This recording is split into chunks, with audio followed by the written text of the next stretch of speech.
Jadi tidak ada kekuatan satupun di alam semesta ini yang urip ini kecuali urip Gusti Allah. Itulah bila kebersamaan Allah di dalam kekuatan kita ini. Awak dewi ini saged obah karena Allah, karena doyoni Allah. Kita bisa melihat karena basornya Allah atau lihatnya Allah. Kita bisa mendengar karena samanya Allah. Kita berucap karena kalamnya Allah. Jadi semua ini karena Allah. Itu yang dinamakan kita ini bersama Allah dimanapun kita berada. Tanpa Allah kita ini mati, tidak bisa bergerak apa-apa.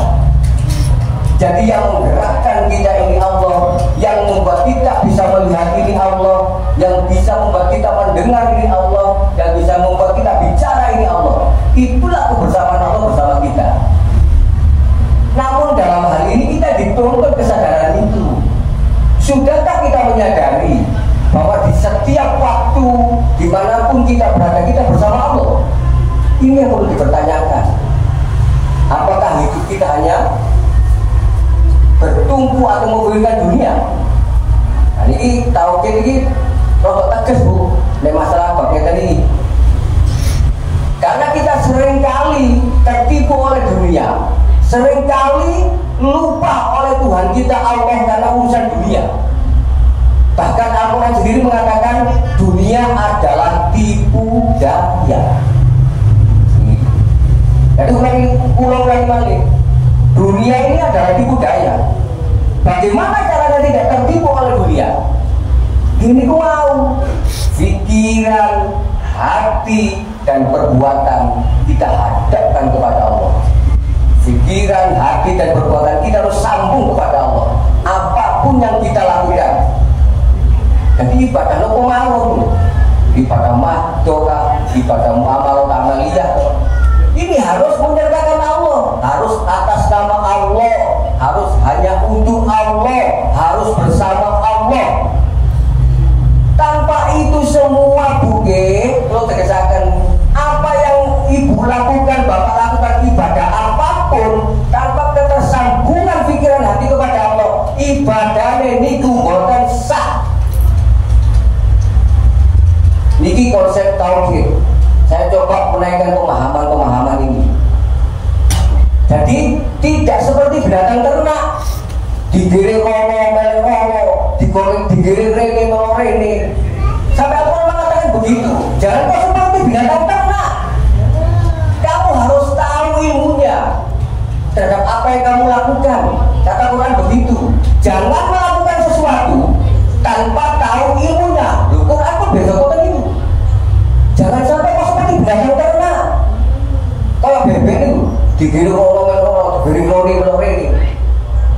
Makanya ilmu tauhid ini penting banget nih dalam kita menjalankan kehidupan, dalam kita menjalankan ibadah nih, agar ibadah kita ini bisa diterima oleh Allah, agar ibadah kita ini sah. Bukan ibadah karena kita biar dilihat jadi orang yang soleh. Bukan kita ibadah ini biar dihormati orang, dimuliakan orang. Bukan. Semua hanya karena Allah ini. Sesungguhnya kemuliaan, keberkahan, keselamatan, kebaikan ini semuanya milik Allah, bukan milik manusia, bukan milik pulau panjenengan sedaya.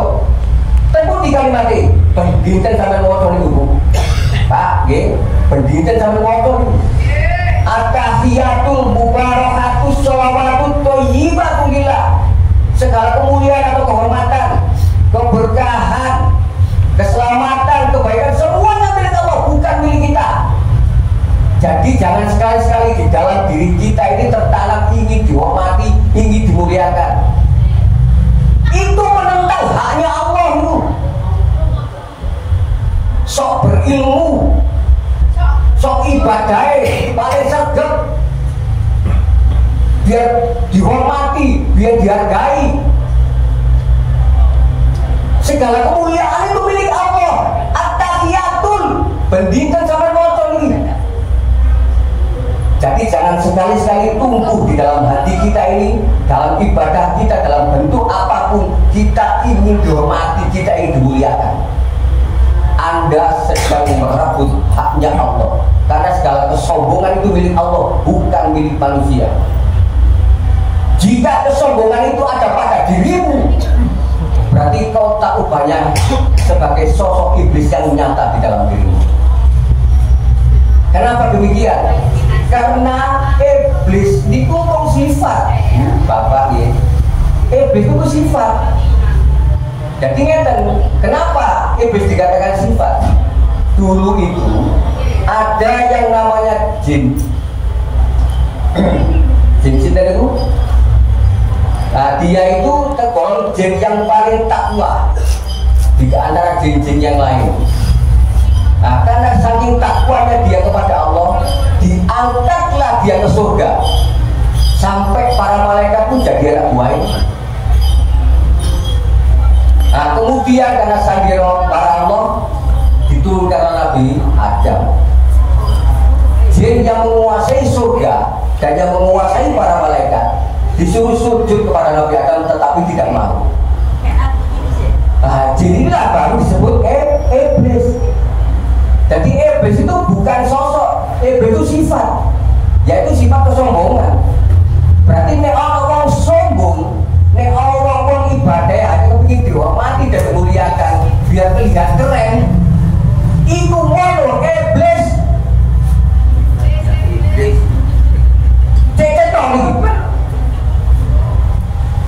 Kita dianjurkan selalu rendah hati kepada siapapun. Kita dianjurkan selalu rendah hati kepada orang tua, kepada ibu, kepada bapak, kepada yang lebih tua, ataupun kepada sebaya kita. Tawaduk dari wong lunga. Jangan merasa. Ini bahaya sifat perasaan ini, karena dia bersinonim dengan sifat kesombongan perasaan ini. Makanya hati-hati sifat perasaan ini. Soalnya iblis itu gandarannya dan bapak-bapak ibu-ibu. Jikalau aku tidak bisa membuatmu menjadi buruk, maka aku akan membuatmu merasa lebih baik ataupun merasa lebih benar. Jadi ku tipu daya iblis. Ulang-ulangi malih. Niki tipu daya iblis. Jika aku kata iblis tidak bisa membuatmu menjadi buruk, maka aku akan menjadikan dirimu merasa lebih baik atau merasa lebih benar. Sifat merasa inilah yang berbahaya. Makanya dari wong Jawa, mirikilah konsep seperti padi. Semakin berisi, semakin mengundi, semakin berkilau seperti emas, dia semakin merunduk. Bukan semakin mentenggelek, merasa yang paling ini iblis ini.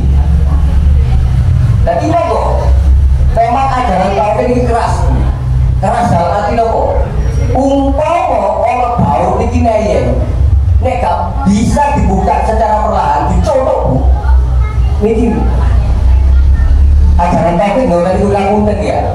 Saya hanya menyampaikan memang kafir seperti itu. Makanya dilambangkan dengan suatu ketegasan. Akidah itu kuat. Jadi sebelum ini saya jadi tentang maghrib ini. Tadi setengah jam lagi ya.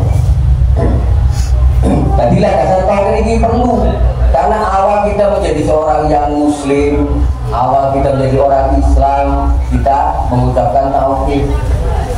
Atas dasar